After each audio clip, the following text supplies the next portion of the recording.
कुठेतरी विरोधक असतील किंवा काही विविध जे काही आर्टिकल्स असे आले की मग सगळ्यांना असं वाटतं की हे काही नव्याने केलेलं आहे.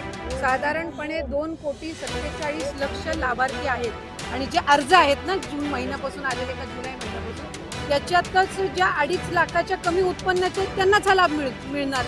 म्हणजे हे काही नव्याने काढलेलं नाहीये. लाभार्थी ज्या लाडक्या बहिणीचे आहेत त्यांना प्राप्त होईल. 2.5 लाखाच्या संदर्भात जी चर्चा सुरू आहे, 2.5 लाखाच्या आतल्या कुठल्या 2.5 लाख? 2.5 लाखाचं ज्यांचं उत्पादन आहे अशा महिलांनाच भेटणार ही योजना, असं काही सुरू आहे का? तुम्ही मला वाटतंय सुरुवातीपासून ह्या योजनेच्या संदर्भामध्ये फार गैरसमज हे करून घेतलेले आहेत. आपण जर ओरिजिनल GR वाचला तर आम्ही 10 वेळा हे आतापर्यंत बोललेलो आहोत आणि जे अर्ज आहेत ना जून महिन्यापासून आलेले का जुलै महिन्यापासून, त्याच्यातच ज्या 2.5 लाखाच्या कमी उत्पन्नाचे आहेत त्यांनाच हा लाभ मिळणार. म्हणजे हे काही नव्याने काढलेलं नाहीये. मला वाटतं तुम्हाला माहितीचा अभाव त्याच्यामध्ये असावा म्हणून हा आपण गैरसमज करण्याचा प्रयत्न करत असाल. 2.5 लाखाच्या कमी उत्पन्न असणाऱ्या महिलांना सुरुवातीपासून या योजनेचा जर आपण ओरिजिनल GR वाचलं तर आपल्याला लक्षात येईल.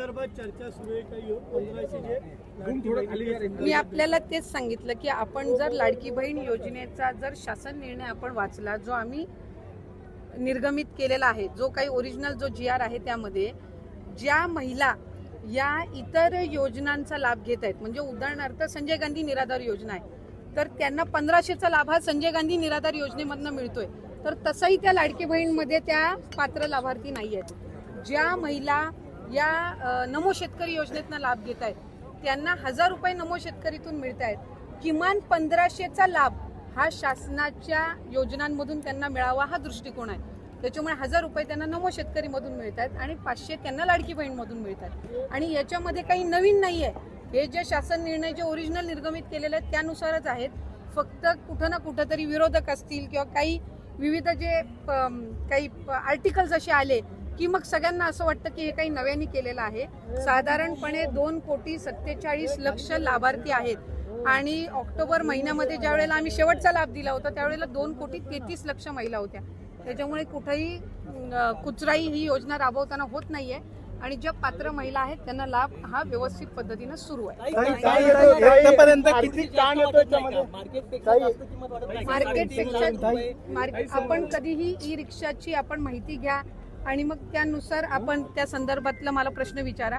आम्ही जी काही प्रचलित आहे त्यात जास्तीत जास्त, आणि याच्यामध्ये आपण सबसिडी देत आहोत त्यांना जी शासनाच्या वतीने आहे, त्याच्यामध्ये कर्ज आहे, त्याचबरोबर केंद्राची सबसिडी सुद्धा आपण त्याच्यामध्ये घेतलेली आहे. त्याच्यामुळे महिलांना साधारणपणे फक्त 12,000 का 12,500 इतकीच त्यांना भरावी लागणार आहे. म्हणजे जी 10% आहे त्याच्यातही 25,000 आपण सबसिडी जी आहे ती केंद्राची जी योजना आहे त्याच्यातून आपण घेतलेली आहे. आणि महिलांना अधिकाधिक, आणि महिला 8च तास ही रिक्षा चालवणार आहेत दिवसातून, याही गोष्टीचं आपण लक्षात घ्या.